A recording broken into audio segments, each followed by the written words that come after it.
PlayStation Studios dopo il flop di Concord. Herman Hulst svela la nuova strategia di Sony.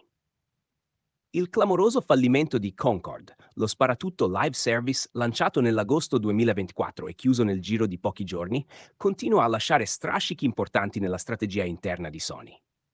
A un anno da quel disastro commerciale, Herman Hulst, capo dei PlayStation Studios, ha illustrato al Financial Times la nuova visione che guiderà le produzioni first party nei prossimi anni, tra un maggiore controllo delle uscite e una pianificazione più mirata delle proprietà intellettuali.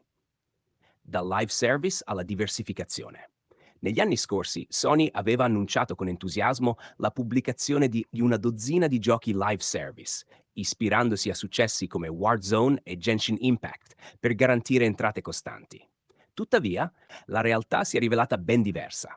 Tra cancellazioni e fallimenti, il modello si è dimostrato più fragile del previsto.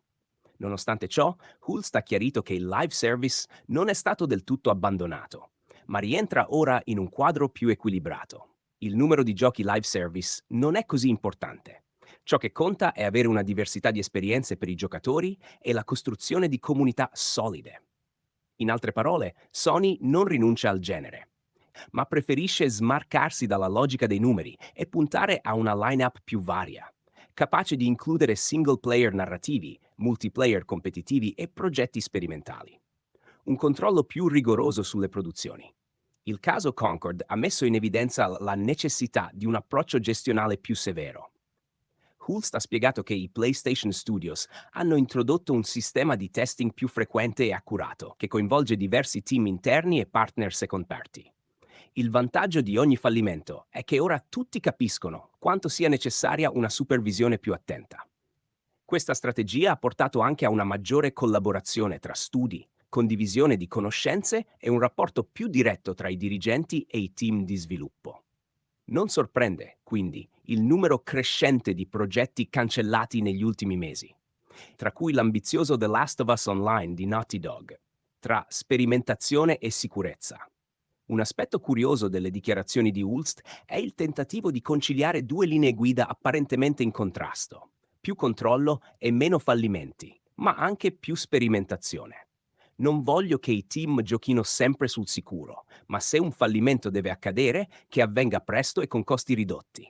L'obiettivo sembra essere quello di bilanciare prudenza e innovazione, riducendo i rischi economici ma senza spegnere la creatività.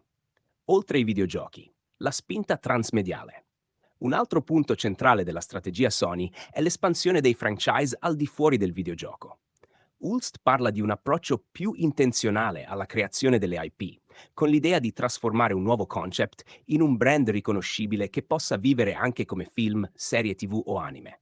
La lezione è chiara. Non basta più avere un titolo di successo, serve costruire universi narrativi capaci di attrarre pubblici diversi e garantire longevità commerciale. Un percorso che abbiamo già visto con The Last of Us e la sua serie HBO e che potrebbe diventare la regola per i futuri franchise PlayStation. In conclusione, il flop di Concord ha costretto Sony a rivedere in profondità le proprie strategie. Se l'era di Jim Ryan aveva puntato tutto sulla quantità dei live service, oggi PlayStation Studios sembra cercare un equilibrio tra diversificazione, controllo qualitativo e potenzialità transmediale.